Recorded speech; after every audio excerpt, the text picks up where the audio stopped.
گھر کی ایک ٹریننگ کہیں کہ ڈاکٹر بننا ہے. اور بہرحال اس کے بعد میرٹ میں تو جو چل رہا تھا اس سے قطع نظر والدین کی یہی خواہش تھی کہ میرٹ میں نام آئے نہ آئے, سیلف پہ بھی ڈاکٹر بنانا پڑا. تو آپ بڑے بیٹے ہیں اور ظاہر ہے ہم 3 بہن بھائی ہیں, تو میں بھائیوں میں بڑا ہوں, ایک بہن ہے, تو بھائی آپ نے ڈاکٹر لازمی بننا ہے.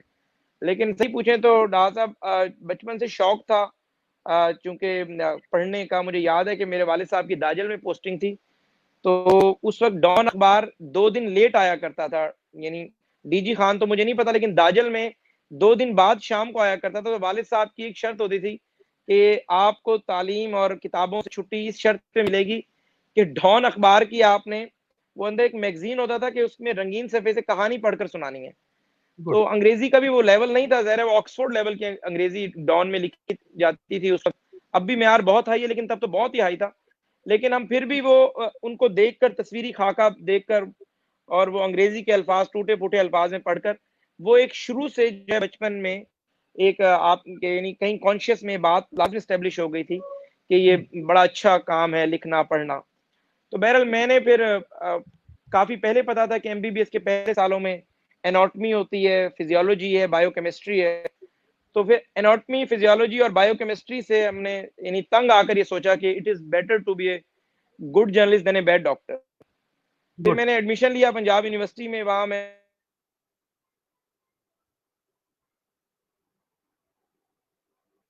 کاسٹنگ میں اور میڈیا پروڈکشن براڈ کاسٹنگ میں سب میرے ٹیچرز رہے. سہیل وڑائچ صاحب نے ہمیں پڑھایا, مجیب الرحمان شامی صاحب نے ہمیں پڑھایا, ڈاکٹر احسن اختر ناز صاحب مرحوم میرے محسن تھے, پنجاب یونیورسٹی ادارہ بلاغیات کے چیئرمین تھے, انہوں نے پڑھایا. ڈاکٹر مغیث الدین شیخ صاحب ہمارے ڈین ہوا کرتے تھے, کنٹمپریری ورلڈ میڈیا میں وہ پڑھایا کرتے تھے, اور جو ہے صحافتی اخلاقیات انہوں نے ہمیں پڑھائیں. تو اس کے بعد لیکن ایک ٹارگٹ تھا کہ بھئی اب والدین کو ان کی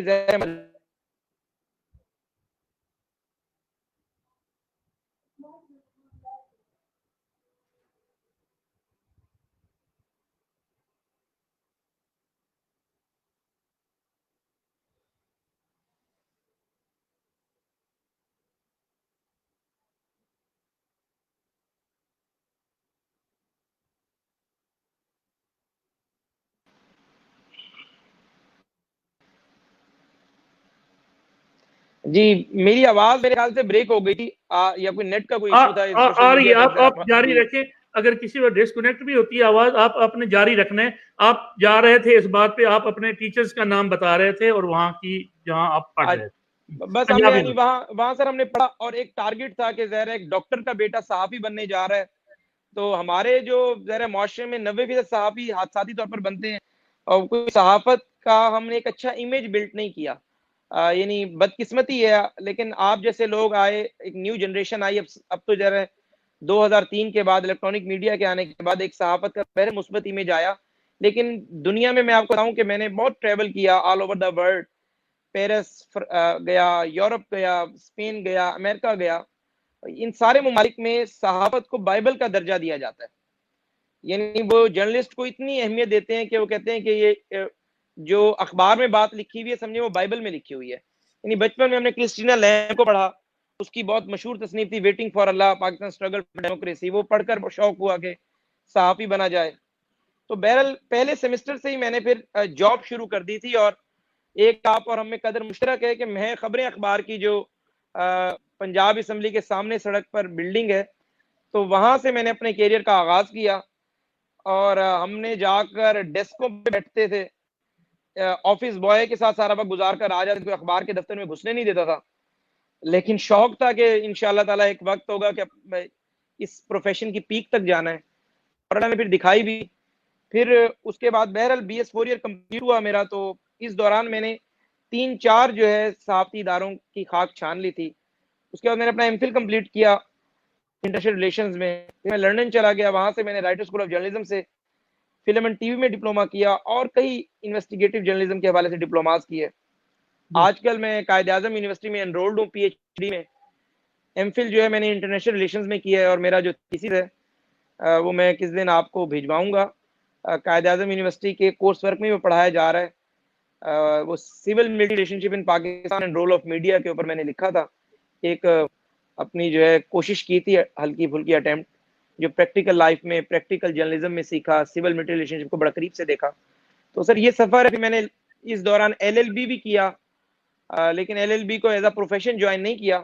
لیکن اب میں ارادہ رکھتا ہوں کہ جتنا ملک میں جو رول آف لا کے حوالے سے جرنلسٹوں کو فیس کرنا پڑ رہا ہے, کہ میرا ارادہ ہے اس سال کے شاید میں بار لا کرنے لندن چلا جاؤں اور واپس آ کر LLB کو بھی ایز اے پروفیشن ساتھ رکھوں اپنے. جی سر. گڈ. اچھا, یہ آپ نے سب سے پہلے خبریں جوائن کیا اور خبریں سے ہوتے ہوتے آپ میرے خیال میں جنگ اور جیو میں بھی پہنچے, اور یہ سارا سفر یہ بھی تھوڑا سا مجھے بتائیں کہ یہ کس طرح سے, سر کس ادارے میں آپ نے کتنا کام کیا اور کیا وہاں سے آپ نے سیکھا؟ سر بات یہ کہ ہم چونکہ شوق سے, تو خبریں اخبار میں نے جو ہے سر ایز اے ٹرینی رپورٹر کام کیا, اور وہاں یہ رانا عظیم صاحب جیسے, اشرف مجید جیسے اچھے دوست, اچھے مہربان ملے. کچھ سیکھتے بھی رہے, کچھ ہماری غلطیاں بھی تھیں, کچھ ہم انا پرست بھی تھے, جلدی ادارے چھوڑ بھی دیتے تھے اپنی. وہ ظاہر ہے نا کہ ٹارگٹ تھا کہ اخبار کا مالک بننا ہے, اخبار کا ورکر نہیں بننا. تو کہیں نہ کہیں غلطیاں کر جاتے تھے, لیکن بہت اچھے اچھے لوگ ملے. پھر میں نے سر اوصاف اخبار جوائن کیا. پھر انصاف اخبار میں جنید سلیم صاحب اس وقت نیا انہوں نے حسب حال سٹارٹ کیا تھا. تو اس دلچسپی میں کہ حسب حال پروگرام کے جو میزبان ہیں اسی کا اخبار ہے, اس کو جوائن کرتے ہیں. وہاں بلال غوری جیسے سینئر دوست ملے. بلال غوری صاحب ایڈیٹر تھے, انہوں نے بہت خیال رکھا, کالم رائٹنگ انہوں نے ہمیں سکھائی اور اس کی جو ہے دلچسپی پیدا کی. پھر میں نے دنیا ٹی وی سے جوائن کیا, اور وہاں بھی میں ایز اے ٹرینی رپورٹر تھا, اور میری 6,000 روپے تنخواہ تھی, اور مجھے بتانے میں کوئی اس میں آر بھی نہیں ہے. اور میں رات, انہوں نے مجھے نائٹ ڈیوٹی لگا دی رات 12 بجے سے صبح 8 بجے تک. اچھا, میں تو کچھ کرنے آیا تھا, کچھ سیکھنے آیا تھا, یعنی چشمے کم ملے تھے اور میری پیاس بہت زیادہ تھی. لیکن بہرحال رات 12 سے 8 کی ڈیوٹی بھی میں اٹینڈ کرتا تھا, اور وہ اس طرح اٹینڈ کرتا تھا کہ میں جی ایم یا جو ہمارا وہاں کا سیکیورٹی انچارج تھا اس سے بچنے کے لیے میں میز کے نیچے اخبار بچھا کر سو جایا کرتا تھا, تاکہ دن میں اصل کام سیکھ سکوں. پھر ہم نے دنیا ٹی وی میں ایز انویسٹیگیٹو جرنلسٹ وہاں پر انویسٹیگیٹو رپورٹر پروموٹ ہوا. وہاں میں نے بڑے بڑے اسکیمز انرتھ کیے. MCR میں بھی کام سیکھا, PCR میں بھی سیکھا, رن ڈاؤن سیکھا, اسائنمنٹ سیکھی. یعنی دو کے اپ لنکنگ ڈاؤن لنکنگ سے لے کے DSNG کو کیسے الائن کرنا ہے, شوق سے ہر کام سیکھا. ایون کہ کیمرہ مین, یہ تو آج ہاتھ میں موبائل آ چکے ہیں, اس وقت تو یہ DSLR 70 کیمرہ ہوتا تھا فلپس یا پیناسونک والا, اس کے اندر DV تک ہم نے سیکھا کہ DV کیسے لگانی ہے, DV گریب کیسے کرنی ہے. پھر آ کر MT سے گاڑی کیسے ایشو کروانی ہے, پھر جا کر جو ہے DVR کو گریب کیسے کرانا ہے جا کر آرکائیو میں. تو یہ سارے کام سیکھے. پھر دنیا ٹی وی میں تھا, تو مجھے بہت اچھی آفر ملی. اس وقت مجھے 2 لاکھ کا پیکج آفر کیا کیپٹل ٹی وی والوں نے. It was 2012. تو پھر میں نے کیپٹل ٹی وی میں چلا گیا. وہاں میں نے as a head of investigation join کیا, اور وہاں میں نے مشہور زمانہ جو پاکستان کی تاریخ کا بہت بڑا اسکیم تھا EOBI, وہ میں نے انرتھ کیا, جس میں سپریم کورٹ آف پاکستان نے سوموٹو لیا. LPG کوٹا پہ میں نے کافی زیادہ سٹوریز بریک کی. اس کے بعد آصف علی زرداری صاحب سے کیپٹل ٹی وی کے مالکان کی قربت ہونے کی وجہ سے ان سے میرا جھگڑا ہو گیا. بڑی مشہور زمانہ FIR لانچ ہوئی میرے اگینسٹ. انہوں نے جو ہے سپریم کورٹ میں کیس کیا, مجھے کچھ انہوں نے ٹارچر کرنے کی کوشش کی. اس پہ کیپٹل ٹی وی کے مالکان کے خلاف میں نے FIR کی 324 کی. اس پہ سپریم کورٹ نے سوموٹو لے لیا. پھر یوں جرنلزم کے سفر کو بڑی بریک لگ گئی. آصف زرداری صاحب اس وقت ملک کی طاقتور ترین شخصیت تھے. رحمان ملک وزیر داخلہ تھے, بنیامین IG تھے. لوگ کہتے تھے کہ جی کیریئر آپ کا ختم ہو گیا ہے, یا آپ کو کسی چینل میں نوکری نہیں کرنے دیں گے. لیکن اللہ نے مہربانی کی. پھر ایک شام بیٹھے ہوئے ایسے ہی جیو ٹی وی کے مالک میر ابراہیم صاحب کی فون کال آئی, اور ہم تو ظاہر صحافت میں میر شکیل الرحمان کو دیکھ کر ہی صحافت ہم نے شروع کی تھی. یعنی صحافت کے نہ صرف ہم نے بانی سمجھتے ہیں, بلکہ میر شکیل الرحمان نے پاکستان میں آج میرا ان سے اچھا تعلق ہو یا برا ہو, لیکن یہ ایک حقیقت ہے کہ پاکستان میں ٹھوس صحافت کی بنیاد رکھی میر شکیل الرحمان نے. اور جب ان جیسی شخصیت کی کال آئی یا ان کے بیٹے کی کال آئی, تو ہم نے تو سمجھا کہ ہم نے اپنی جو جرنلزم کیریئر میں جو پیک ہے وہ حاصل کر لی. لیکن بہرحال پھر جیو جنگ میں 7-8 سال کے دوران کالم لکھا, امام کعبہ کے 3 دفعہ انٹرویو کیے, سعودی عرب کے جو نائب ولی عہد ہیں ان کا انٹرویو کیا. اس کے علاوہ پھر جیو ٹی وی کے مالکان کا بہت اچھا کانفیڈنس کا جو تعلق تھا وہ میسر رہا, کمپنی رہی. شکیل صاحب کی محبت جو ہے وہ ہمارا بڑا سرمایہ حیات تھی، بڑا سیکھا ہم نے ان سے. بہت ساری میری سٹوریز جو ہے آپ نے دیکھا جنگ، دی نیوز اور جیو ٹی وی کے صفحہ اول پر شائع ہوتی رہیں، جیو کی ہیڈ لائن بنتی رہیں. ملا عمر کے جو سپوکس پرسن تھے آفیشیل، ذبیح اللہ مجاہد جلال الدین حقانی صاحب کے جو بیٹے تھے ڈاکٹر نصیر، جن کا اسلام آباد میں مرڈر ہوا، ان کا آخری انٹرویو میں نے کیا. طالبان جب تک بین نہیں ہوئے تھے، یہ جو انہوں نے نئی پالیسی بنائی تھی ثانیہ اے پی ایس کے بعد، اس سے پہلے طالبان کے انٹرویو زیر پاکستان میں کرتے تھے جرنلسٹ. تو جتنے انٹرویو ملا فضل اللہ کے سپوکس پرسنز کے، طالبان کی ٹاپ لیڈرشپ کے میں نے کیے، شاید ہی نئی جنریشن میں سے کسی نے کیے ہوں. حامد میر سلیم صافی صاحب تو بہت سینئر لوگ ہیں، ہمارے استاد ہیں، لیکن جو نئی جنریشن کی میں بات کر رہا ہوں. تو بس سر یوں ہمارا ایک صحافتی سفر تھا جو آج تک چل رہا ہے، اور اٹس اے لانگ جرنی، چلتا رہے گا سر. اچھا، یہ آپ کا سفر ماشاءاللہ ظاہر ہے آپ نے تعلیم پر، اپنے کیریئر پر توجہ دی، آپ کا خواب، آپ کا شوق تھا کہ آپ جرنلسٹ بنیں، صحافت میں جائیں اور اچھی جرنلزم کریں. گڈ، آپ چلے گئے، آپ نے وہ ٹارگٹ بھی اچیو کر لیا، اور کرتے کرتے آپ ایک وقت آیا کہ ہماری جو آج 2 سال گزر گئے ہیں، اس وقت تو حکومت بدل گئی.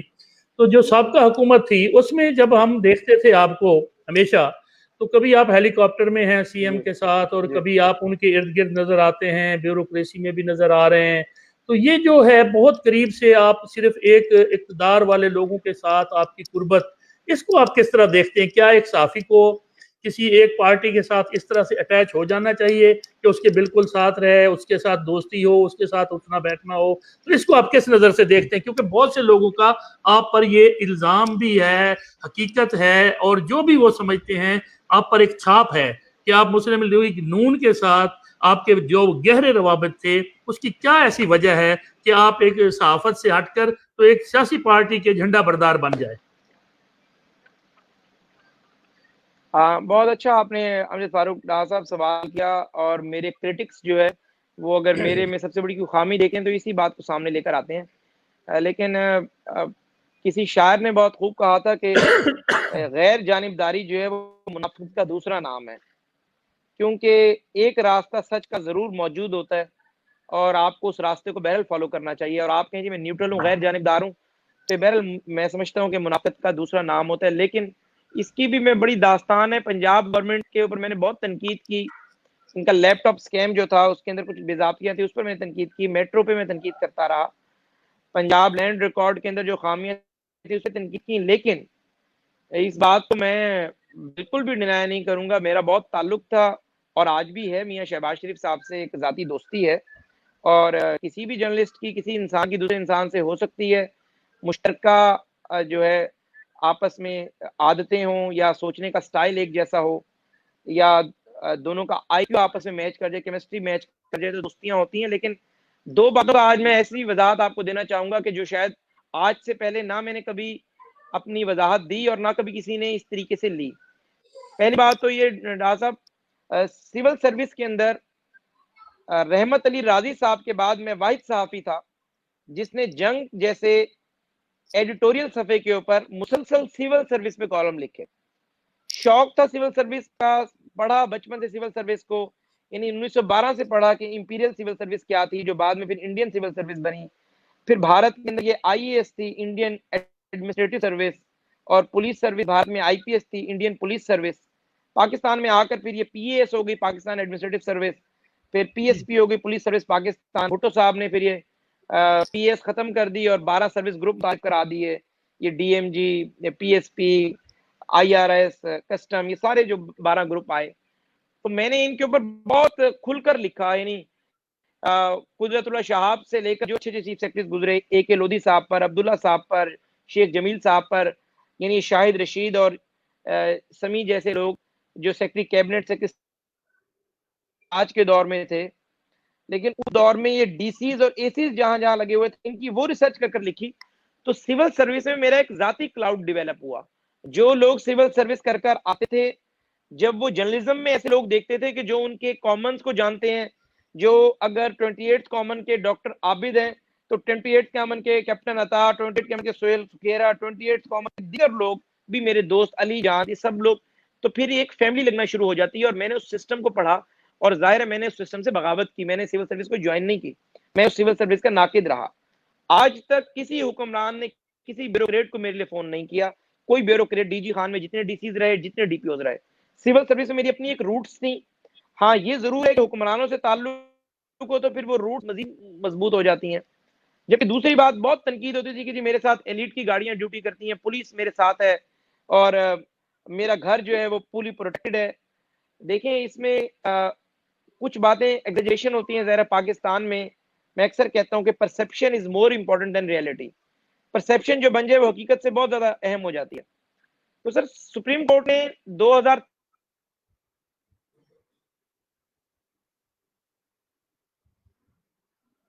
سیٹسفائی نہ ہو, انہیں فار ہول لائف بھی اگر انہیں تھریٹس ہو تو انہیں فول پروف سیکیورٹی ہو. پھر 2014 میں سپریم کورٹ کی ایک ججمنٹ آئی, اس پر منسٹری آف انٹیریئر کے آرڈرز تھے.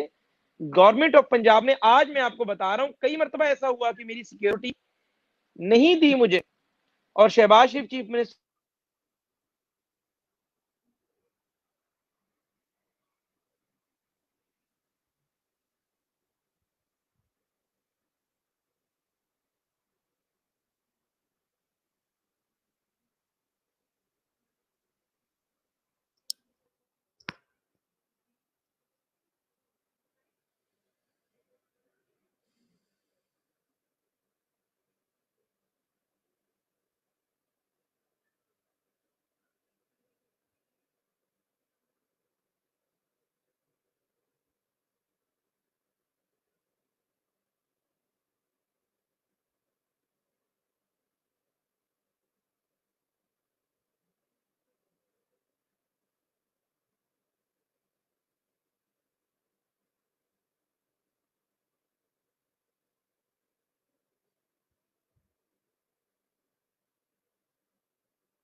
ہماری سیکیورٹی پہ کبھی نے کمپرومائز نہیں کیا, تو اس کے پیچھے ہاں صرف جی, ایک وجہ تھی کہ سپریم پاکستان کی اسٹرانگ ججمنٹس تھیں. یہ لوگ اس بات سے خائف رہتے تھے کہ کہیں سپریم کورٹ آف پاکستان اگر انہیں سیکیورٹی نہ دے تو نوٹس نہ لے لے. تو باقی اس کا کبھی بھی یعنی کوئی ایسی ہم نے حکمرانوں سے کوئی فائدہ نہیں لیا. آج عثمان بزدار صاحب چیف منسٹر ہیں, ہمارے شہر سے انتہائی وزادار آدمی ہیں, لیکن میں کھلا چیلنج آپ کے فورم سے دیتا ہوں, ایک جرنلسٹ کو پکڑنے کا سب سے بڑا طریقہ ہوتا ہے وزارت اطلاعات, ڈی جی پی آر. میاں شہباز شریف کے دور میں زیادہ بھی نہیں تو سینکڑوں دفعہ پی سی ہوٹل لاہور میں ٹھہرا ہوں, یا جنگ جیو کے خرچے پہ ٹھہرا ہوں, یا اپنے ذاتی خرچے پہ ٹھہرا ہوں. الحمدللہ میری اتنی ہینڈسم سیلری تھی اور ہے. میرے F B R online جا کر دیکھ لیں کہ میں کتنا ٹیکس دیتا ہوں یا کیا میرے ایسٹس ہیں, میری ویلتھ اسٹیٹمنٹ, ہر چیز موجود ہے. میں کبھی وزارت اطلاعات سے, آج میں آپ کے پروگرام پہ کر رہا ہوں, ہم نے تو اپنے صبر یعنی جبر کیا, ہم نے اپنے اوپر جہاد کیا. ہم نے تو کبھی پیٹرول کا ایک تنکا بھی نہیں ڈلوایا. پنجاب کے حکمران موجود ہیں, میں آج بھی ان سے اختلاف کرتا ہوں, میاں شہباز شریف سے, رانا ثناء اللہ سے. راجہ جہانگیر سیکرٹری اطلاعات ہیں آج پنجاب کے, ہمارے دور میں بھی یہی 4-5 سال رہے. راجہ جہانگیر سے پوچھنے کی کبھی ہم ایک چاہے کہ کب کے روادار نہیں ہیں. اسلام آباد کے اندر جرنلسٹ کالونی میں پلاٹس مل رہے تھے. فواد حسن فواد صاحب نے کہا کہ آپ کی انٹائٹلمنٹ ہے, آپ پلاٹ لیں. میں نے ان ریٹرن ہاؤسنگ فاؤنڈیشن کو سرنڈر کیا کہ میں نے پلاٹ نہیں لینا. اس بات کے گواہ وقاص علی محمود, جو آج Usman Buzdar P T I کی حکومت کے سیکٹری فوڈ ہیں. اس وقت یہ ڈی جی ہاؤسنگ فاؤنڈیشن ہوا کرتے تھے. لاہور پریس کلب میں میرے بھائیوں جو دوست ارشد چلتے آ رہے ہیں, اس وقت بھی تھے. ہم نے ان کے ساتھ ہر اچھے برے وقت میں کھڑے رہے, یہ بھی ہر اچھے برے وقت میں as a elder, as a بڑے ہمارے ساتھ کھڑے رہے. ہم نے لوگوں کو پلاٹ دلوائے, کبھی ان سے ہی کہا کہ ارشد انصاری صاحب آپ کے ساتھ کھڑے رہتے ہیں, یہ کام ہے, ایک پلاٹ ہمیں بھی دے دیں. ہم تو جس حکومت سے, جن حکمرانوں سے ہم ایک مرلہ زمین کے روادار نہ ہوں, وہاں اور ہم ان سے کیا اوبلائج ہو سکتے ہیں. لوگ اچھا تنقید کرتے ہیں کہ میاں شہباز شریف کے دور میں ڈاکٹر عبدالرحمان, میرے والد صاحب کے مالک, کہتے ہیں کہ جی وہ ایم ایس نشتر تھے. اور جی ڈاکٹر عبدالرحمان قریشی تو میاں شہباز شریف کے 10 سال ٹینیور میں 3 دفعہ او ایس ڈی رہے, ڈائریکٹر ہیلتھ رہے, ای ڈی او رہے, آپ سے بہتر کون جانتا ہے, ایم ایس راجن پور رہے. تو بات یہ کہ ایم ایس نشتر تو بہت معمولی پوسٹ تھی. ہم تو اپنی صحافت کا اگر وزیر صحت بنا رہے ہو تو سودا نہ کریں, لیکن ہم نے کبھی یہ نہیں سوچا کہ یار اپنے کرٹکس کو آج جواب دیں. ہمیشہ یہی سوچا کہ جو یہ لوگ ہیں تنقید کر رہے ہیں, ان کی تنقید کا مطلب ہے کہ مزید محنت کر کے مزید جو ہے ہائی اچیو کریں.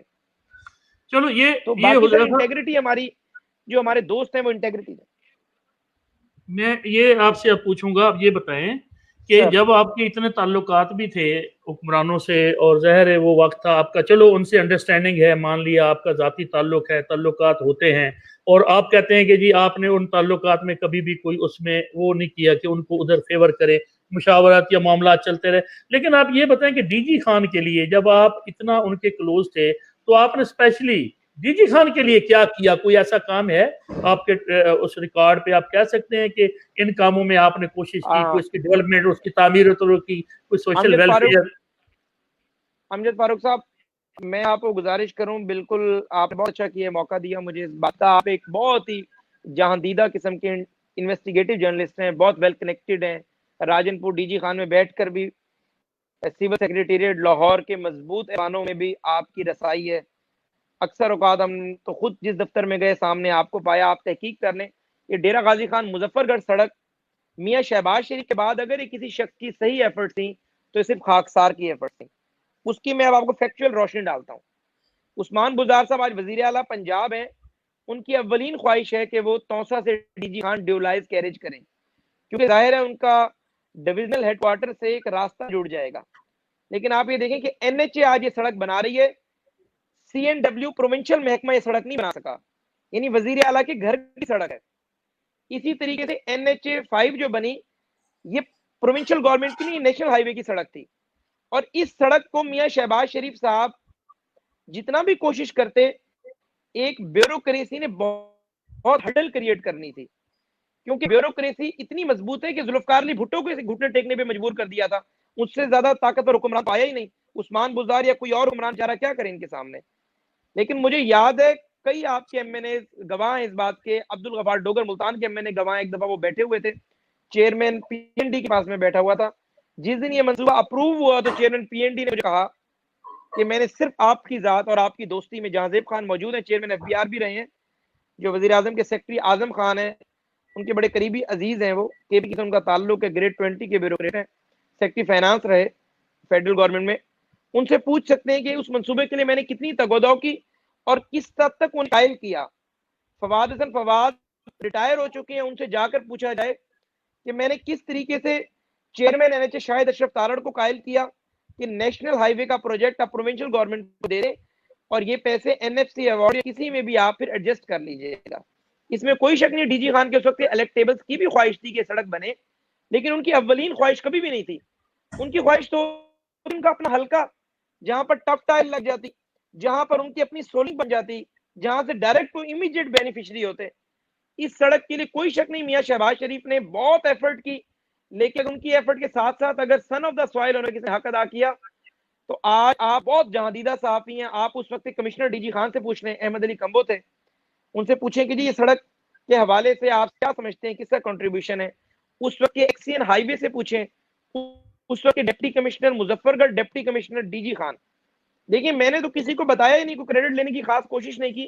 سیکرٹری سی ایم امداد اللہ بوسال آج سیٹ پہ نہیں ہے، امداد اللہ بوسال صاحب سے جا کر پوچھیں، آج تو سٹاف کالج میں لگے ہوئے ہیں، کہ جی اس سڑک کے حوالے سے میں نے پرسپشن کس حد تک بلڈ کی، پنجاب کے باثر حکمرانوں کی سطح اس بات پر قائل کیا کہ آپ لوگ یہ بات تو کرتے ہیں کہ ہم جنوبی پنجاب کی کپاس کی خوشبو میٹرو سے نہیں آنے دیں گے، اگر آپ واقعی اس بات کو صحیح سمجھتے ہیں تو پھر اس سڑک کو ڈیولائز کریں.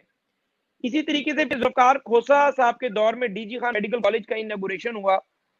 اس میں کوئی شک نہیں کہ انہوں نے جب وہ نون لیگ کا حصہ تھے تو انہوں نے ڈی جی خان کے لیے بہت کام کیے. اور ذوالفقار کھوسا کی ذات کی بات کی جائے تو اس کی ذات کی انٹیگریٹی کی گواہی ہر بندہ دیتا ہے. بچوں کو میں نہیں کبھی بات کرتا اس پر، لیکن ذوالفقار کھوسا بہرحال ایک زیرک سیاست دان تھے. انہوں نے میڈیکل کالج کا انوگریشن کرایا، لیکن یہ میڈیکل کالج 5 سال سر اس بات کو at the cost of reputation میں آپ کے بات کروں کہ 5 سال تک، 5واں سال آ گیا، بچے میڈیکل کالج سے باہر نکل آئے، ان کا پی ایم ڈی سے ریکگنائز نہیں کیا گیا تھا اور اس کے لیے کسی نے آواز نہیں اٹھائی. وہ سارے دھرنے، وہ ساری چیزیں، ابھی تحریک انصاف کے ایم پی اے حنیف عطافی صاحب اس بات کے گواہ ہوں گے.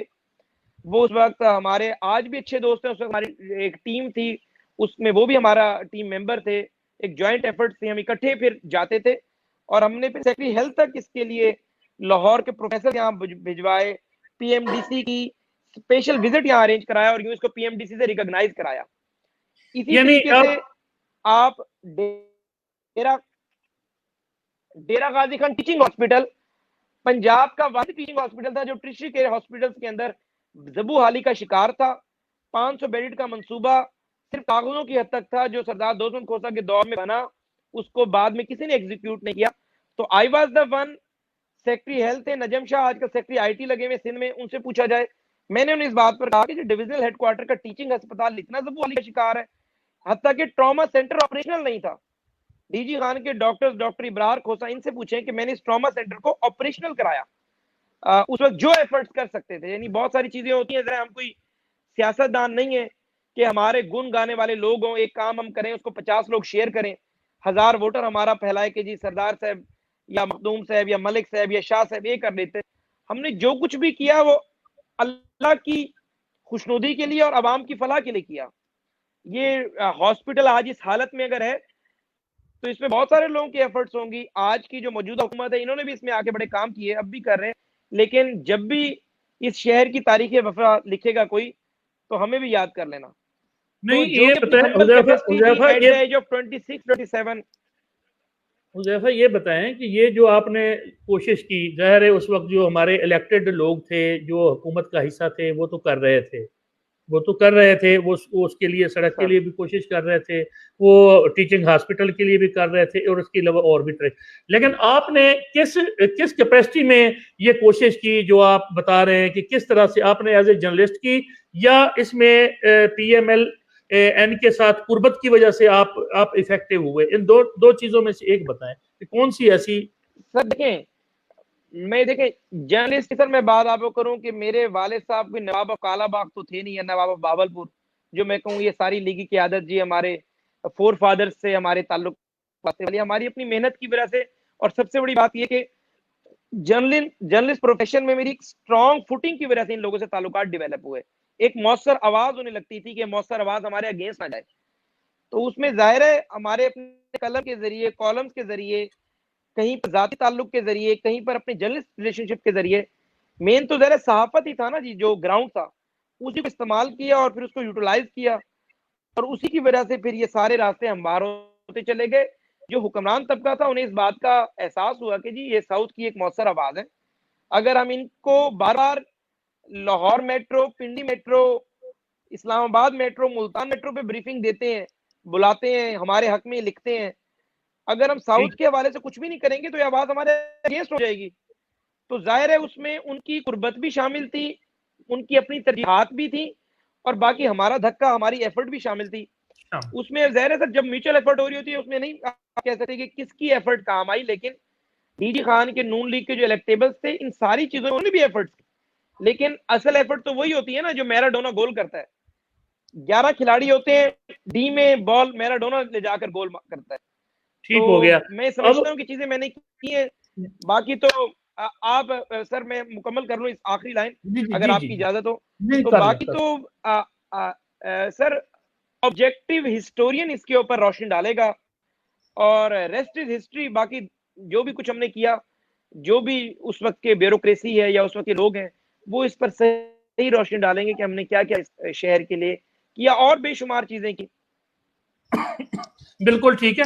میں آپ کا جو مطلب سمجھاؤں وہ یہ ہے کہ جس طرح سے آپ یہ نہیں کہہ رہے کہ میں اتنا طاقتور تھا کہ میری وجہ سے یہ سب کچھ ہو گیا. آپ نے کہا کہ جس طرح الیکٹیبل بھی چاہتے تھے, اور ظاہر ہے ان لوگوں نے جہاں پر اسلام آباد میں, پنڈی میں, لاہور میں جو سہولیات دی تھی تو کچھ ان کا ارادہ تھا یہاں بھی کیا جائے, لیکن وہ ہو نہیں رہا تھا.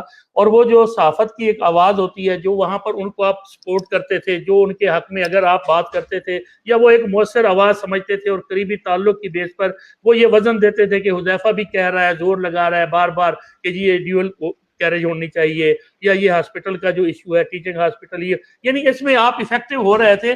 میں سمجھتا ہوں کہ یہ ہو سکتا ہے, پاسبل ہے, ظاہر ہے ان چیزوں کا بھی اثر ہوتا ہے, اور جہاں تک کچھ نہ کچھ آپ کی آواز بھی وہاں پہنچی ہوگی. اچھا یہ بتائیں کہ مختلف سیاستدان ہیں, مختلف پارٹیوں سے ان کا تعلقات ہیں, کوئی کسی پارٹی میں ہے, کوئی کسی پارٹی میں, خاص طور پر ڈی جی خان, راجن پور, رجحان تک کی ہم یہ بیلٹ جب لیتے ہیں تو اس میں ہم نے ہمیشہ آپ کو کبھی کسی سیاستدان کے پاس دیکھا ہے، کبھی کسی سیاستدان کے پاس دیکھا ہے. صحافت تو ایک الگ میٹر ہے، ظاہر ہے وہاں کی رپورٹنگ معاملات چل رہے ہوتے ہیں، لیکن اندر خانہ بھی آپ کے جو روابط رہے ہیں وہ بھی ہمیشہ ہمیں ان پہ بھی ایک ڈاؤٹ رہا ہے کہ یہ کون سی ایسی بات ہے یہ جو اندر خانہ ہو رہی ہے. کبھی آپ کسی سردار کے ساتھ نظر آئے، کبھی کسی، وہ آپس میں تمام آپس میں مخالف بھی ہیں، لیکن آپ کی سب کے ساتھ آپ نے روابط استوار کیے ہوئے تھے. تو اس میں آپ کیا کرتے تھے؟ کون سا ایسا کام تھا جو آپ کرتے تھے، یا پھر یہ بھی پی ایم ایل این کے لیے ہی آپ کرتے تھے کہ ان کے حوالے سے کوئی ایسی بات یا کوئی برج کا کام کرتے تھے؟ وہ بھی آج بتا دیں، یا کیا کرتے تھے پلیز. سر آپ نے بہت اچھا کیا. ڈیرہ غازی خان کا اگر آپ نمک سے دیکھیں راجن پور تک، میر برکشیر مزاری صاحب بہت بزرگ سیاستدان ہیں، بہت مہربان ہیں. جب بھی ان کے پاس جا کر بیٹھتے ہیں کچھ نہ کچھ سیکھ کر ہی اٹھتے ہیں. نصر اللہ دریشک صاحب سے میرا پہلا تعارف جو ہے آج میں بتا دوں وہ چودھری پرویز الہی صاحب کے گھر پر ہوا. میں اور چودھری پرویز الہی صاحب ایک ڈنر پر بیٹھے ہوئے کھانا کھا رہے تھے کہ اوپر سے سردار نصر اللہ خان دریشک آ گئے. تو چودھری پرویز الہی ڈپٹی اعظم تھے. چودھری پرویز الہی نے کہا کہ سردار صاحب یہ تو ایک گھر ہی ہیں. تو نصر اللہ دریشک صاحب نے بڑا شوق ہو کر دیکھا. تو یہ 2010-11 کی بات ہے. اور پھر نصر اللہ دریشک صاحب سے ایک اچھا تعلق ڈیولپ ہوا. ظاہر ہے ہماری پروفیشن کے اندر سر جو سٹینڈنگ تھی وہ آپ کے سامنے ہی ہے. آپ نے کہا کہ جو بھی کچھ ہائپ اچیو کی وہ اس پروفیشن کی وجہ سے ہی کی. میرے کالمز جو ہیں بہت سارے کالم میں ایسے ہوئے جن پہ 12 لاکھ لوگوں کی بھی اس کی ریڈرشپ تھی اور وہ جنگ کے ٹاپ ریٹڈ کالم رہے. تو ظاہر ہے بڑے جہاندیدہ سیاستدان ہیں. یہ کبھی بھی جو ہے ایکٹیو جرنلسٹ ہو، ایکٹیو جرنیل ہو، ایکٹیو جج ہو، ایکٹیو جسٹس ہو، اس کو اپنے لیفٹ سائڈ پہ نہیں رکھتے ہیں، ہمیشہ اسے اپنی رائٹ سائڈ پر رکھتے ہیں. پھر اسی طریقے سے راجن پور میں دوسرا سیاسی خاندان شیرلی گرچانی ہے. سردار پرویز گرچانی سے میرے بہت پرانے اچھے مراسم ہیں، احترام کا رشتہ ہے. شیرلی گرچانی سے بھی ایک اچھا احترام کا تعلق. پھر آپ آ جائیں عفیفہ ممدوٹ ہو گئی، عبد القادر ممدوٹ ہو گئے. باقی آپ آ جائیں مقصود لغاری صاحب ہو گئے یا منصور لغاری صاحب کے بچے، فاروق لغاری صاحب کے بچے. سردار اویس لغاری صاحب سے ایک بہت اچھی دوستی ہے، 6-7 سالوں پر محیط ہے. اسلام آباد میں بہت شامیں ہم نے اکٹھے گزاری ہیں، کافیز اکٹھے پی ہیں، موکا کافی. پھر دوسری بات ہے کہ سر بات یہ ہوتی ہے کہ جرنلسٹ وہ واحد پروفیشن ہے، آپ شاید اس سے ایگری کریں گے کہ ہماری ایکسیس ہر بااثر ترین شخص تک ہوتی ہے. لیکن کامیابی بات یہ ہوتی ہے کہ آپ کیا اس بااثر ترین شخص کے پاس ایکسیس کے بعد اس ایکسیس کو مینٹین کر سکتے ہیں. سروائیول بھی چاہیے ظاہر آپ کا اپنا کمال ہوتا ہے. تو جب آپ گفتگو کا لیول آپ انٹلیکچوئل بہت ساؤنڈ گفتگو کر رہے ہوتے ہیں، جب آپ ڈیرہ غازی خان کی یونین کونسل نمبر 6 کے بجائے جی ایچ کیو اور آپارا اور پرائم منسٹر آفس کی بات کر رہے ہوتے ہیں، جب آپ ڈپٹی کمشنر یا پٹواری دراما یا پٹواری چوٹی کے بجائے تھانہ دار ایس ایچ او چوٹی کے بجائے ڈی جی آئی بی اور سیکٹری ٹو پی ایم کی بات کر رہے ہوتے ہیں، تو obviously یہ سارے سردار، یہ سارے طاقتور لوگ، ان کی سرداری غازی گھاٹ کے بعد ہی شروع ہوتی ہے نا سر. یا انفلوئنشل لوگ، یعنی سرداروں کو نہیں میں ہٹ کر رہا، صرف جتنے بھی انفلوئنشل لوگ ہیں، الیکٹیبلز ہیں. تو الحمدللہ وہاں اسلام آباد، لاہور نے ہمیں بڑا پیار دیا، بڑی محبت دی. بااثر ترین بیوروکریٹس تک ہماری ایکسیس ہوئی، وہ ایکسیس دوستیوں میں بدل گئی. پھر ایک کلاؤڈ ڈیولپ ہو گیا. جب پھر آپ ایک کلاؤڈ ڈیولپ ہو جائے ڈاکٹر صاحب، آپ سمجھتے ہیں، دیکھیں آپ خود بھی راجن پور سے اٹھے اور الحمدللہ آج پاکستان کے تمام بڑے کاروباری شخصیات، لینڈ ڈیولپرز، بڑے جرنلسٹ، بڑے کاروباری لوگ آپ کے دوست ہیں. تو اس کی ایک ہی وجہ ہے کہ آپ ان کے ایز اے صحافی ان کے دوست نہیں ہیں. آپ نے اس بات کو اسٹیبلش کی ہے کہ یار صحافی بھی اچھا دوست ہو سکتا ہے، صحافی بھی اچھا رازدار ہو سکتا ہے، صحافی پر بھی اندھا اعتماد کیا جا سکتا ہے. تو ہماری اس پروفیشن میں کامیابی کی ایک ہی وجہ تھی کہ ہم نے اس مت کو توڑا کہ آپ جرنلسٹ پر بھی بلائنڈ ٹرسٹ کر سکتے ہیں. جرنلسٹ بھی ایک اچھا دوست ہو سکتا ہے، جرنلسٹ بھی ان ہاٹ اینڈ کولڈ آپ کے ساتھ کھڑا ہو سکتا ہے. یہ نہیں، ہم نے کئی دفعہ ایسا بھی ہوا، میں آپ کو بتاؤں ڈاکٹر صاحب، کہ انتہائی اہم لیڈ ترین خبریں، میں آپ کو بتاؤں کہ سپریم کورٹ نے جو فیصلہ کرنا تھا جوڈیشل کمیشن میں دھاندلی کے حوالے سے، میرے ایک سورس نے خبر مجھے 3 دن پہلے دے دی. میں نے خبر بریک نہیں کی، اپنے 2-3 قریبی لوگوں سے شیئر ضرور کی، لیکن میں نہیں سمجھتا تھا کہ وہ جو میرا سورس تھا وہ ایک ایسے منصب پر بیٹھے ہوئے تھے. میں نہیں چاہتا تھا کہ بات میں لیک کروں اور اپنی ایک بائی لائن یا ایک سکیم یا ایک سکوپ کے چکروں میں اپنا ایک ریلیشن کھو دوں. اسی طریقے سے والیوم 10 آج میں آپ کے پروگرام کی وساطت سے بتا رہا ہوں، سب سے پہلے والیوم 10 اگر کسی صحافیوں میں کسی کے پاس آیا تو وہ میرے پاس آیا, میں ایک کتاب اپنی لکھ رہا ہوں, اس میں سارے شواہد ای میل کی صورت میں وہ ڈال بھی دوں گا, لیکن میں نے اس کو ایسا خبر کسی کو کبھی نہیں دی. اسی طریقے سے میاں نواز شریف صاحب کے پچھلے 3 سالوں میں جتنے فیصلے ہوئے, بہت سارے فیصلوں کا میں عینی شاہد بھی تھا, کچھ میں چشمدید گواہ بھی تھا, لیکن ترجیح یہی رہی کہ آدمی کو پہلے انسان ہونا چاہیے پھر صحافی ہونا چاہیے. ہمارے جو صحافی دوست ہیں وہ بات بھول گئے, وہ کہتے ہیں پہلے صحافی پھر انسان. تو آپ جیسے لوگ, سہیل وڑائے جیسے لوگ اگر اس پروفیشن میں ایکسل کر رہے ہیں اور ایک لمبی اننگز کھیل رہے ہیں, تو عام بندے اور ان میں یہی فرق ہے کہ انہوں نے ریلیشنز بنانے کو ترجیح دی ہوئی ہے, کہ وہ کہتے ہیں ساری زندگی اسی دشت کی خاک چھاننی ہے, ساری زندگی خبر ہی بنانی ہے, ساری زندگی کالم ہی لکھنے ہیں, ساری زندگی زبان سے الفاظ ہی نکالنے ہیں اور سارا زندگی بولتے ہی رہنا ہے. تو لیکن اگر ترجیح یہ ہو جائے کہ یار یہ ریلیشن اہم ہے, ایک خبر کے لیے, ایک تعلق کے لیے ریلیشن کو قربان نہ کریں, تو یہی میری تو سکسیس سٹوری ہے سر. میں تو یہ سمجھتا ہوں کہ اعتماد کو کبھی ٹھیس نہیں پہنچائی کسی بھی دوست کے سر. بہت خوب.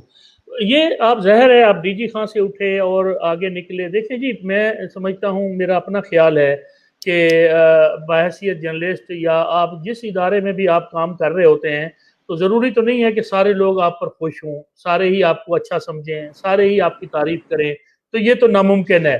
بہت سے لوگ ہوتے ہیں جو تنقید بھی کرتے ہیں, جو چیزیں دیکھتے ہیں جو ان کی سمجھ میں آتی ہیں, جو جس زاویے سے دیکھ رہا ہوتا ہے وہ اس زاویے سے اپنی بات, اپنا گلہ, اپنا شکوہ, اپنی تنقید, تقابل کچھ بھی ہے وہ کر لیتا ہے. تو بائیں نہیں, اسی طرح بہت سے لوگ ہیں جن کو آپ کی اس صحافت پر اعتراض ہو سکتا ہے, لیکن ایک بات تو ہے کہ اگر کوئی حکمراں ہو یا جج ہو, جرنیل ہو, بیوروکریٹ ہو, ہمارا جو سماجی نظام ہے اس میں جو لوگ رہتے ہیں, اگر ان لوگوں کو بااختیار طبقہ آپ پر یقین کرتا ہے, اعتماد کرتا ہے, بات کرتا ہے, تو اس اعتماد کو بھی بحال رکھنا بڑی بات ہوتی ہے. بلا شبہ آپ صحافی ہیں ضرور ہیں, لیکن ظاہر ہے خبر بریک کرتے وقت بعض اوقات آپ دیکھتے ہیں, یہ بھی نہیں سوچیں اگر کہ یہ خبر جو جا رہی ہے اس خبر کے بعد کتنے لوگوں کا نقصان ہوگا, کتنے ایسے لوگ ہیں جو اس سے متاثر ہوں گے اور ان کی عزتیں اچھلیں گی, کتنے لوگ ہیں ان کی پگڑیاں اچھلیں گی. وہ بہت سی ایسی چیزیں ہوتی ہیں کہ کس طرح سے آپ, لیکن ظاہر ہے صحافت کا اپنا ایک ہے, آپ نے پڑھا بھی ہے, آپ اس کو فیلڈ میں بھی دیکھ رہے ہیں, آپ اچھے اچھے استادوں کے پاس پڑھے ہیں, تو ظاہر ہے ابھی اپنا بڑا وقت بھی پڑا ہے. جس فیز سے آپ گزر رہے ہیں میں سمجھتا ہوں ابھی بھی یہ سیکھنے کا عمل ہے, بندہ ساری زندگی سیکھتا ہے. ابھی آپ نے جو فیز گزارا ہے, جو آپ حکمرانوں کی قربت میں دیکھا ہے, اور جو اب آپ گزار رہے ہیں, ظاہر ہے نیکسٹ آپ آگے جائیں گے تو نئے تجربے, نئی چیزیں آپ کے سامنے آئیں گی. تو آگے آپ کیا سمجھتے ہیں کہ یہ کس طرح جو موجودہ حالات ہیں, ہم اس کو بھی اگر لائٹر موڈ میں دیکھ لیں کہ کیا اس وقت ہم کس طرف جا رہے ہیں. ہمارے ملک میں جو ایک تھی, یوں سمجھیں کہ مہنگائی یا کچھ چیزیں جو ٹھیک ہونی تھی, اس طرف آپ کیا سمجھتے ہیں؟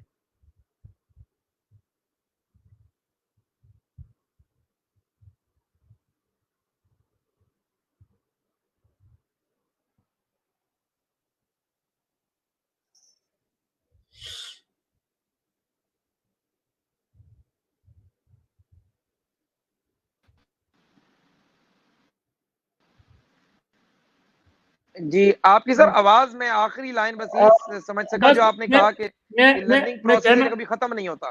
ختم نہیں ہوتا. اچھا, میں آگے اب یہی کہنا چاہتا ہوں کہ کس طرح سے ہم آگے ایک اپنے وسیب کے لیے بالخصوص, دیکھیں جی آپ اس وقت جہاں ہیں بنیادی طور پر آپ کا تعلق ڈی جی خان سے ہے, چاہے آپ لاہور چلے جائیں, اسلام آباد چلے جائیں, ہر علاقے میں اس کے ڈیولپمنٹ کے لیے وہاں کے لوگ کام کر رہے ہیں.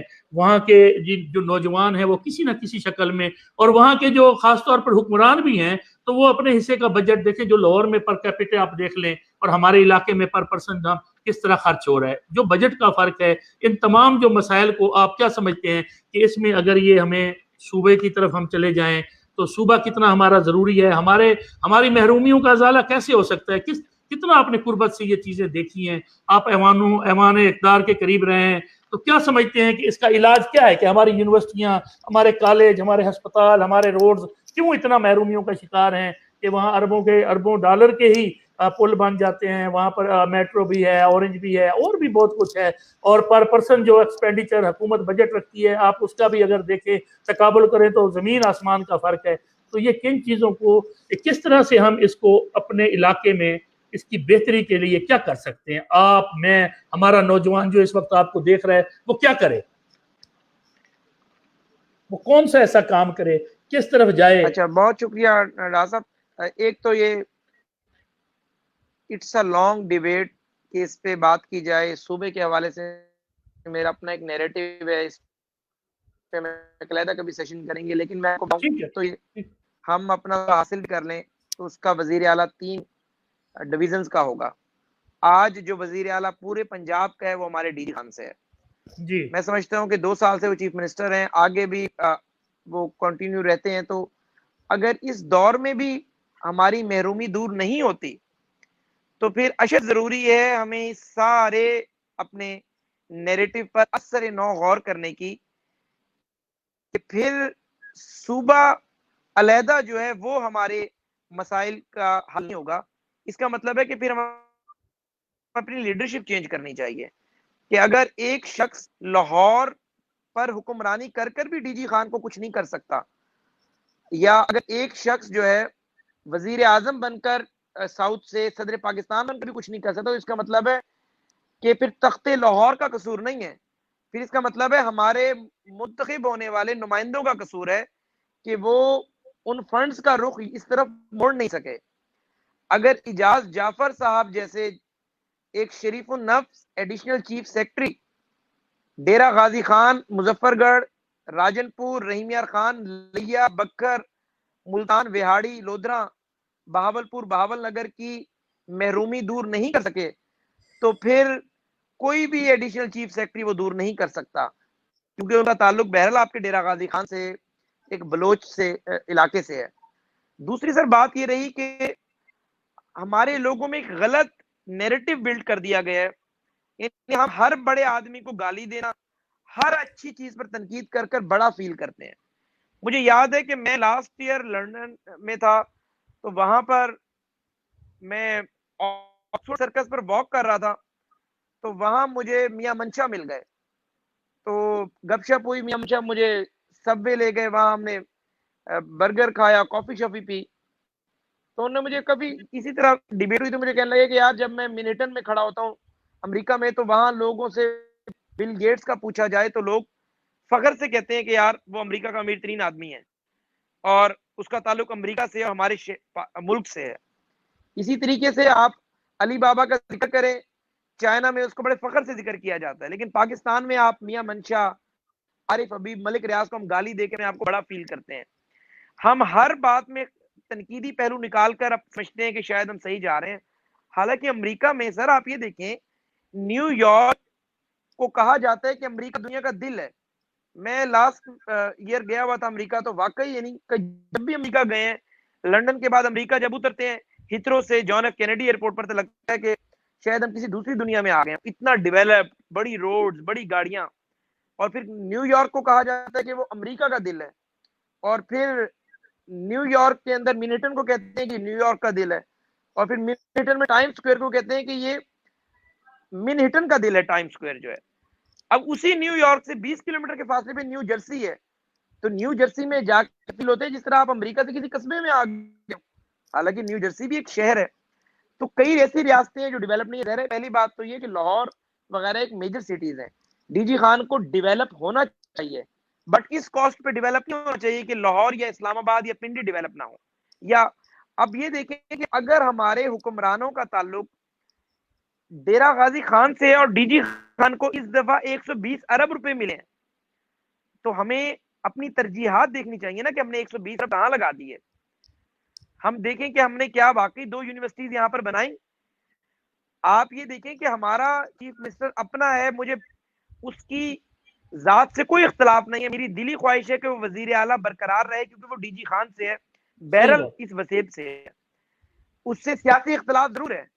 لیکن مجھے آپ یہ بتائیں کہ کس نے روکا اس بات سے کہ ڈاکٹر نیاز جیسا کمپیٹنٹ وی سی جس کا تعلق مانا ہمدانی سے ہے, وہ وی سی لگا ہوا ہے پنجاب یونیورسٹی کا, وہ غازی یونیورسٹی کا وی سی کیوں نہیں ہے؟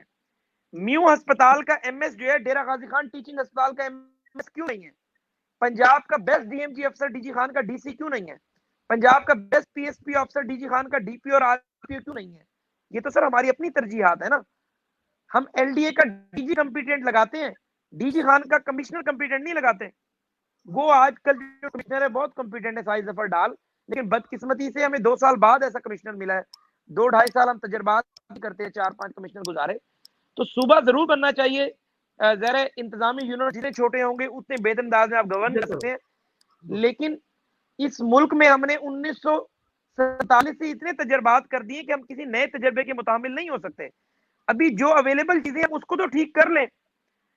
اگر ہم اویلیبل چیزوں کو بھی ٹھیک رن نہیں کر سکتے, نیا صوبہ بنا کر ہم بیٹھ جائیں, نہ ہماری بلڈنگز بن سکیں, نہ ہمارے پاس فنڈ ہو, وفاق سے ہمارا جھگڑا ہو جائے این ایف سی ایوارڈ پر, نہ ہمیں این ایف سی کے پیسے ملیں, ریونیو جنریشن ہماری صفر ہو جائے, یہ جلال الدین رومی, فیصل مختار اپنی انڈسٹریز اٹھا کر اپر پنجاب میں لے جائیں, سارا اپنی بڑی بڑی کوٹیاں محلات ڈی ایچ اے اور لاہور گلبرگ میں بنا لیں, اور پھر ہم آپ اور میں بیٹھے ہوئے ہیں او ہو یار یہ صوبہ ذرا ارلی کام ہو گیا, پہلے ہم ان 3 ڈویژن کو مضبوط کرتے, انتظامی طور پر چیزیں بہتر کرتے.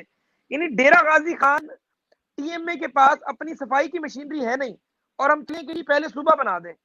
وہ پہلے ہم ظاہر ہے جب آپ سی ایس پی بھرتی ہوتے ہیں پہلے سی ایس ایس کرتے ہیں, پہلے آپ اپنے اداروں کو تو اتنا مضبوط کر لیں. ڈی جی خان کے ڈیرہ غازی خان پولیس کے پاس 4 گاڑیاں ہیں جو پولیس لائن میں ایکسٹرا کھڑی ہوئی ہیں, اور چلے ہیں ہم صوبہ بنانے.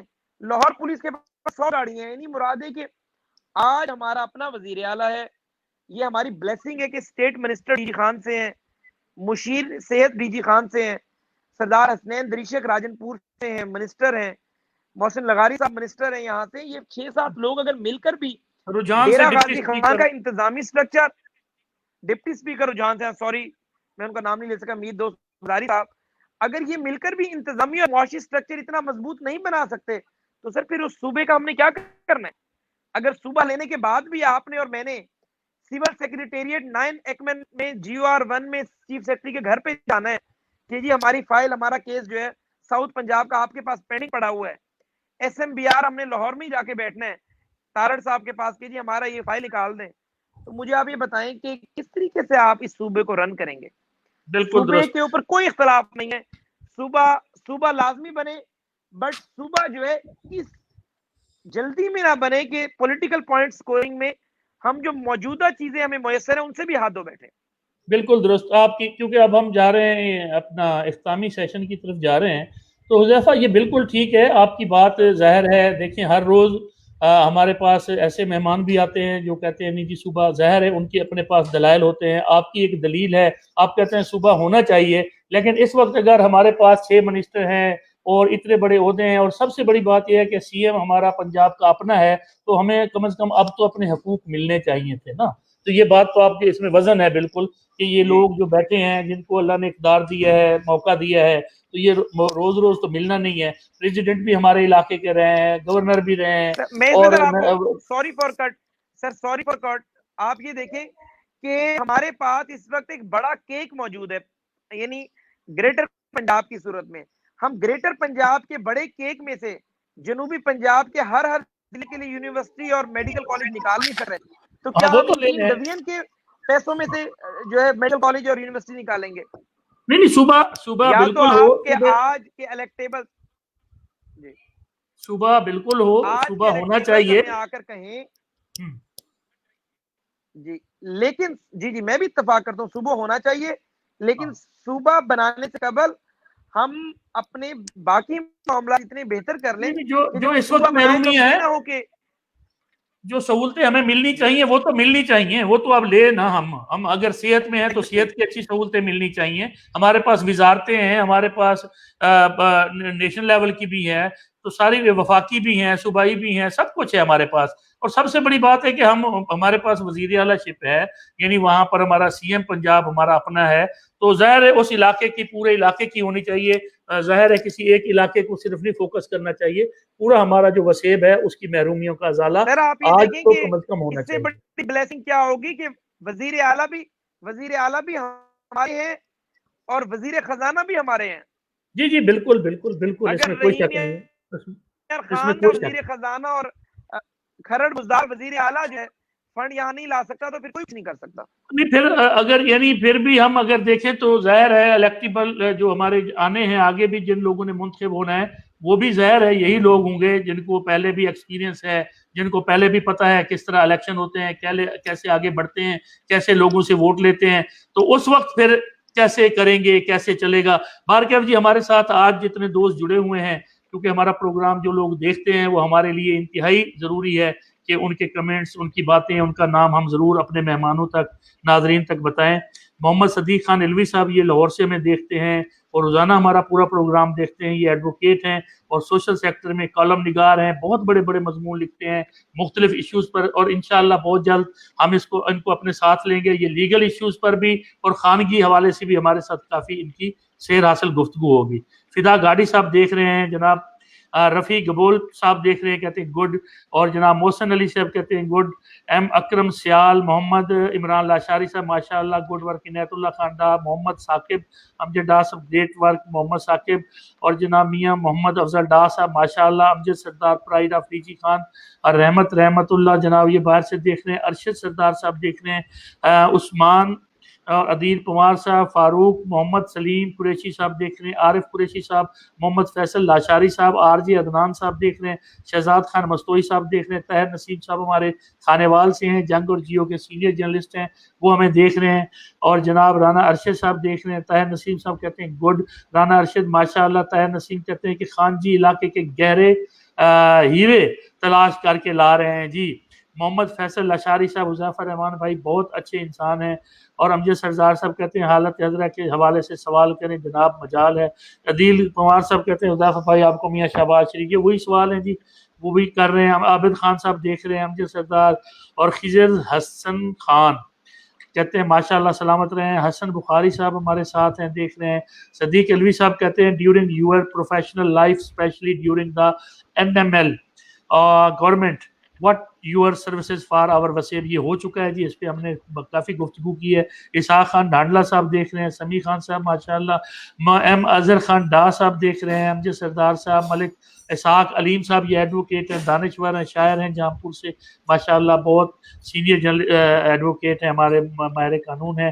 محمد صدیق علوی صاحب کہتے ہیں your all column which you what during NML government your every single word was a indicator to praise the حکمران. خالد سعید ہند کہتے ہیں جی, وہ ہمارے ساتھ ہیں. عدیل پوار صاحب, بلوچ سردار دیکھ رہے ہیں, محمد صدیق خان علوی صاحب, سردار شیر افغان خان گرچانی صاحب ہمیں دیکھ رہے ہیں, ہمارے ساتھ ہیں. محمد صدیق خان علوی صاحب, اور جناب صاحبزادہ عثمان پرنس گریٹ مین, جناب عنایت اللہ ڈا صاحب, سردار رحمان عبد الرحمان لاشاری صاحب دیکھ رہے ہیں. وہ خبریں ہمیں دیکھ رہا ہے. اسماعیل سیال صاحب ویل ڈن. حذیفہ بھائی, محمد صدیق خان علوی صاحب کہتے ہیں کہ آپ ہمت کریں جی, اس میں آپ آگے بڑھیں. محمد صدیق خان علوی صاحب کہتے ہیں جی we pray for your amazing success in the field of journalism. وہ کہتے ہیں جی ہم جرنلزم کو آپ کو مزید آگے دیکھنا چاہتے ہیں. ملک امجد سعید صاحب دیکھ رہے ہیں, یہ روزنامہ دنیا سے بڑے ہمارے سینئر جرنلسٹ ہیں ماشاءاللہ. ارسلان شہد صاحب دیکھ رہے ہیں, علی سجاد حسین ڈا دیکھ رہے ہیں, محمد ابو بکر صاحب, اور جناب امجد سردار امجد فاروق پتافی صاحب دیکھ رہے ہیں ہمیں, امجد فاروق پتافی صاحب, اور جناب عرفان فراز صاحب ہمیں دیکھ رہے ہیں. شبلی شبخیز غوری صاحب دیکھ رہے ہیں. ابراہیم خان دریشک صاحب ہمیں دیکھ رہے ہیں. امجد سردار صاحب دیکھ رہے ہیں.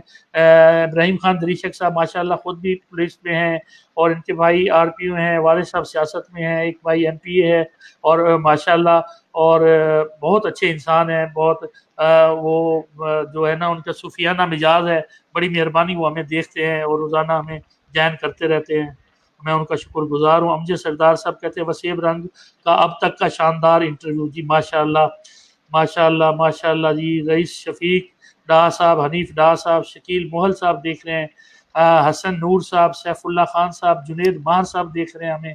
آپ جانتے ہیں جنید ماہر صاحب کو, ڈپٹی کمشنر DG اور داجل کے حوالے سے بھائی ہیں اپنے جی, بہت ہمارے بڑے لیجنڈ پرسنالٹی ماشاءاللہ. ایک سوال ہے ضرور سروسز ہیں جنید ماہر صاحب کی, بڑی.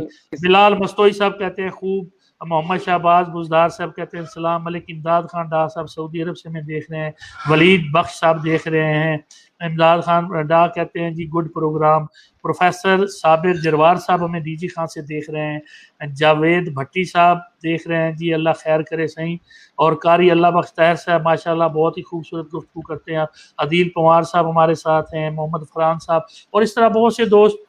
بہرکیف ایک ظاہر ہے جی آپ سے، آپ نے ڈی جی خان سے آپ آگے نکلے، ظاہر ہے جرنلزم کمیونٹی میں ہم اگر سارے دیکھیں اپنے بھائی تو ڈی جی خان سے آگے آپ نکلے، آپ نے پورے نیشنل انٹرنیشنل لیول پہ کام کیا، پڑھے اور بڑی محنت کی، تو آج آپ ایک گفتگو کر رہے ہیں۔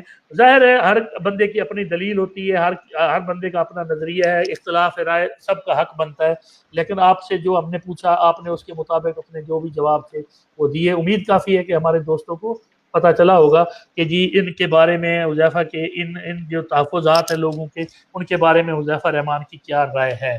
تو میں اب یہ چاہوں گا کہ اس وقت ہمارے جو نوجوان پڑھ رہے ہیں، جو اسٹڈی میں ہیں، بچے بچیاں ہمارے وسیع کی خاص طور پر، اور بالعموم پورا پاکستان، پوری دنیا میں جہاں بھی ہمارے موجود ہیں لوگ، تو آپ کیا ان کو بتائیں گے کہ وہ کس طرح سے آگے بڑھیں اور کیا ایک سوچ لے کے آگے بڑھیں؟ ایک اچھا انسان، ایک اچھا پاکستانی، ایک اچھا وسیبی کیسے ہوتا ہے؟ اس کو اپنی زندگی میں کون سی چیزیں اپنے ساتھ لے کے چلنی چاہیے؟